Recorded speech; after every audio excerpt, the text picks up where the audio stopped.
한국 내 거주 외국인 100만 시대. 이제는 누구나 다문화를 이야기하지만 여전히 이주민들은 한국 사회에서 그림자처럼 살아가고 있습니다. 안녕하세요. 저는 5회 이주노동자 영화제 집행위원장 맡고 있는 아운틴통입니다. 반갑습니다. 한국 사회에 이주민들이 2% 정도 살고 있는데요. 그분들이 사소한 문제, 여러 가지 문제들이 담하고 있잖아요. 그런데 그런 이야기들이 우리가 전달하고자 영화제로 만들었는데요.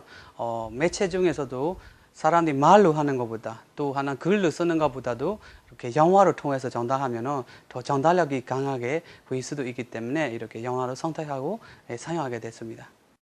다문화 행사들도 쏟아지고 있지만 이주민들의 진짜 목소리를 들을 수 있는 행사는 별로 없습니다. 한국 사회에서 이주민들은 어떤 모습으로 살아가고 있을까요? 그리고 그들이 한국 사회에 하고 싶은 이야기는 무엇일까요? 이주 노동자 영화제는 이주민들의 생생한 목소리를 알리고 한국인들과 소통하기 위해 만들어졌습니다. 영화제 중에서 가장 기억에 남는 것은 이렇게 문화에 대한 소개를 어떻게 행동과 동작으로 인해 서로가 오해될 수 있는 부분들이 있는데요. 그런 거를 영상으로 만들어서 보여주는 작품이 마음속에 와닿으면서 이런 문화에 대한 이해할 수 있구나라는 느끼는 작품도 있습니다.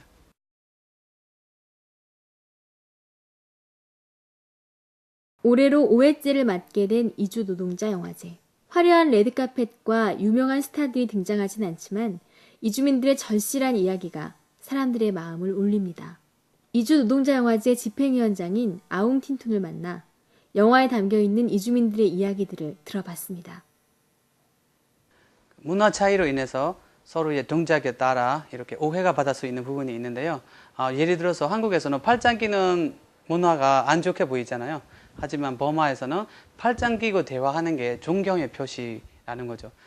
이주 노동자 영화제에는 한국 내 이주민들의 현실이 그대로 담겨 있습니다.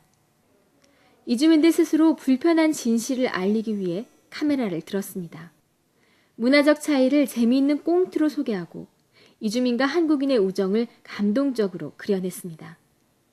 박찬욱 감독의 찬드라 이야기, 송일곤 감독의 시간의 춤 같은 대중적인 영화에서부터 이주 노동자를 주제로 한 다양한 독립영화와 이주민들이 직접 찍은 영화까지 다양한 색깔을 띠고 있습니다. 2007년에 그렇게 현장에 찾아가서 저와 같이 찍었던 작품인데요. 그래서 한국 사회에 살고 있는 노동자들이 고용허가제로 들어오는 노동자들이 어떤 상황에 처해 있고 이들이 불법 체류가 될 수 있는 부분에 대한 도움이 정말 필요하다는 걸 느낄 수 있는 작품입니다.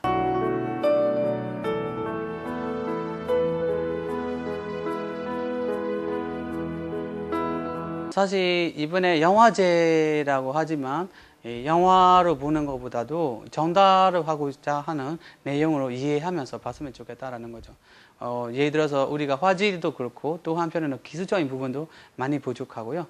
그런데 그 부족하다라는 것보다 이들이 어떤 마음으로 가지고 어떤 말을 하고 싶은지에 대한 이해했으면 좋겠다라는 거죠. 이주 노동자 영화제에서 중시되는 점은 작품의 퀄리티가 아닌 진정성입니다. 이주민의 현실을 얼마나 잘 보여주는가, 그러나 편견을 갖고 보여주는 것은 아닌가 하는 스스로에 대한 엄격한 잣대를 가지고 진정성을 갖춘 작품들을 골라 한국 사회 속 다문화, 그리고 이주 노동자들의 모습을 보여주려고 합니다. 아시아에서 오는 많은 이주민들이 대부분이 한국에 살면서 사람들의 그런 편견, 시선에 보면 불법 체류자 또는 뭐 범죄자, 불쌍한 사람 이런 기종에 많이 보이잖아요. 근데 사실 그분들이 한국에 필요한 노동력에 채워가면서 또 한편에는 결혼하면서 여기서 살고 있으면서 이들이 한국에 필요한 사람이다 또는 가족이다라는 마음으로 이렇게 느낄 수 있어야 되는 시기다. 그래서 그림자처럼 쉽게 지나가야 되는 게 아니라 이들은 인간이다. 이제 한국 사회에서 함께 살아가자라는 뜻으로 만들게 됐습니다. 그림자는 어둠 속에 묻혀서 잘 보이지 않는 존재입니다. 그림자는 소리를 들을 수도 없고 말을 할 수도 없습니다. 한국 사회의 이주민들은 더 이상 그림자가 아닙니다. 그 자체로 환하게 빛나는 빛이고 똑같은 인간입니다. 이주 노동자 영화제는 바로 그 점을 이야기하고 있습니다. 개막작이라고 말할 때 대부분의 사람들은 개막작이 뭘까라는 하면서 한 작품으로만 많이 기대하는 분이 많은 것 같아요. 하지만 이주노동자 영화제에서는 이주민들이 직접 제작하는 작품을 묶어서 섹션으로 보여주는 게 개막작이라고 이야기하고 싶고요. 왜냐하면 이주노동자 영화제는 이주노동자의 이야기뿐만 아니라 이주민들의 이야기로 대변하는 역할을 하고 싶었기 때문에 이렇게 개막작을 이주민 작품으로 선택하게 됐습니다. MWTV 이주노동자 방송의 미디어 교육팀장, 다문화 강사 등으로 활발하게 활동하고 있는 아웅틴툰 집행위원장. 그는 이번 영화제를 준비하면서 어떻게 하면 이주민들과 한국인들이 하나가 될 수 있는 영화제가 될 수 있을지를 고민하고 있습니다. 영화의 내용들이는 어둡다라는 말이 할 수 없을 정도로 여러분이 영화를 보면 죽었거나 또 한편에는 이해할 수 있는 부분이 많을 것 같습니다. 이번에 영화제는 해화동 CGV에서 열리게 됩니다. 9월 4일, 5일 개막하고요. 그때 개막식은 9월 4일 저녁 7시에 상영하게 됩니다. 그 전에도 11시부터 진행하면서 밤 9시 반까지 상영할 걸 텐데요. 그 중에서 여러분이 원하는 작품도 골라서 볼 수 있기 때문에 많이 기대하시고요. 많이 참여 부탁합니다. 네, 감사합니다. 제5회 이주노동자 영화제. 이곳에서 이야기할 한국의 다문화 사회, 그 미래는 어떤 모습일까요? 다문화의 다채로운 모습을 때로는 유쾌하게, 때로는 진지하게 만날 수 있는 그날이 벌써부터 기다려집니다.